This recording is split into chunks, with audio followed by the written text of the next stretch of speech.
আমি আজি আহিছো বিলাসীপাৰা, ধুবুৰী বিলাসীপাৰা।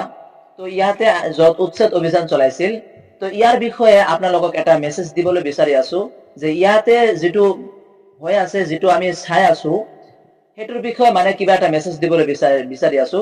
যিবিলাক মানে মানুহক উচ্ছেদ কৰিছে, যিবিলাক মানুহক ইয়াতে উচ্ছেদ কৰিছে বা ঘৰ বাৰীবিলাক ভাঙি দিছে, সেইবিলাক মানুহ কেনেকুৱা কৰি বসবাস কৰি আছে, কেনেকুৱা কষ্টত আছে, সেইবিলাকক লৈ এটা ভিডিঅ' বনাই আছো ইয়াতে।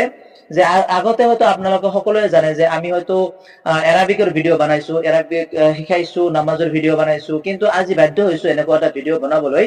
কাৰণ আমি ইয়াতে নিজে আহিছো।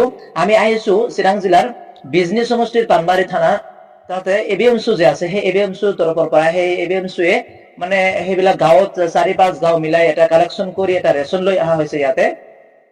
প্ৰায় ধৰক 10 টন 12 টন এনেকুৱা হ'ব। দুটা গাড়ী লৈ অহা হৈছে ইয়াতে, ৰেচন লৈ অহা হৈছে। কিহৰ কাৰণে? কাৰণ ইয়াতে আমি আহি চাব পাৰিছো, আমাৰ তাতে মানে খবৰ পঠাইছে যে ইয়াতে বহুত কষ্ট হৈ আছে, বহুত কষ্ট কৰি মানুহবিলাক বসবাস কৰি আছে। যি কি নহওক, যিহৰ কাৰণে হওক, ইয়াতে যিহেতু উচ্ছেদ কৰি দিছে, যিহেতু ইয়াতে মানে মানুহবিলাকক মানে ঘৰ বাৰীবিলাক ভাঙি চিঙি একেবাৰে শেষ কৰি দিছে। ইমান দিনলৈকে মোবাইলত চাই আছিলো, কিন্তু আজি নিজে আহি যে চাইছো, সেইটো বহুত দুখ লগা বিষয়। এনেকুৱা পৰিৱেশৰ সৃষ্টি হৈছে ইয়াতে, মানে এটা তিৰপালো মানে মানুহৰ নাই, এনেকুৱা হৈছে কলপাতেৰে ঘৰ বনাই বনাই ইয়াতে বসবাস কৰি আছে।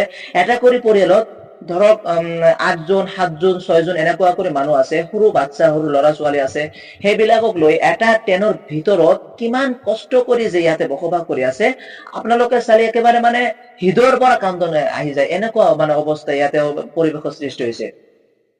ইয়াতে চাওক, একেবাৰে অকৰা মকৰা মাটি। ইয়াতে কিন্তু এনেকুৱা সমতল মাটি নাই, গোটেই পাহাৰ পৰ্বতেৰে ভৰা এনেকুৱা মাটি। ইয়াত এই মাটিত এনেকুৱা দাম হৈছে যে সেইবিলাক সৰু সুৰা ঘৰ আছিল, কিমান কষ্ট কৰি মানুহবিলাক ইয়াতে বসবাস কৰিছিল, সেইবিলাক মানুহক ইয়াতে উচ্ছেদ কৰি দিছে। পৰহি দিনা শুনিছো ইয়াতে কি হৈছে, তুফান হৈছিল। তুফান হোৱাৰ পিছতো ইয়াতে আপোনালোকে চাই আছে, তুফান হোৱাৰ পিছতো ইয়াতে মানুহবিলাক কেনেকুৱা কৰি যে থাকিছে। ট্ৰেইন বিলাক চাই আছে, ট্ৰেইন বিলাকক চাওক যে কেনেকুৱা মানে মৰ্মান্তিক এটা বিষয় হয়। আপোনালোকক সবিশেষ দেখুৱাম যে কি কি হৈছে। আৰু আমি যে চাইছিলো যে ইয়াতে ঈদগাহ মাঠ বিলাক ভাঙি দিছে, হয় এইটো সঁচাকে হয়। আমি আজি সেই ঈদগাহ মাঠত আহি থিয় হৈ আছো, ঈদগাহ মাঠত ঘূৰি ঘূৰি আছো যে ইয়াতে কেনেকুৱা কৰি ভাঙি দিছে। ইয়াতে আমি আহি শুনিব পাৰিছো যে একদিনৰো সময় দিয়া নাই, একদিনৰ ভিতৰতে 100 মান জিচিবি আহি একেবাৰে গোটেই বুলডোজাৰ আহিছিল। 100 মান ৰাতিতে পুৱাই আহিছিল, মানে গোটেই দিনটো ভাঙি একেবাৰে শেষ কৰি দিছে। বহুত মানুহৰ মানে এনেকুৱা ভাঙি চিঙি শেষ কৰি দিছে। হঠাৎকে এনেকুৱা কৰি ভাঙি চিঙি দি একেবাৰে নিঃস্ব কৰি দিছে মানুহবিলাকক। ক'ত যাব, ক'ত থাকিব, কি খাব, এতিয়া আৰু বৌ বাচ্চা লৈ ক'ত যাব, কামাই কৰিব যাব নোৱাৰে, বৌ বাচ্চা থৈ এনেকুৱা অৱস্থা হৈছে। তো আপোনালোকৰ ওপৰত এইটোৱে আমাৰ এটা মেছেজ, এইটোৱে এটা অনুৰোধ হয় যে আপোনালোক সকলো গাঁৱৰ পৰা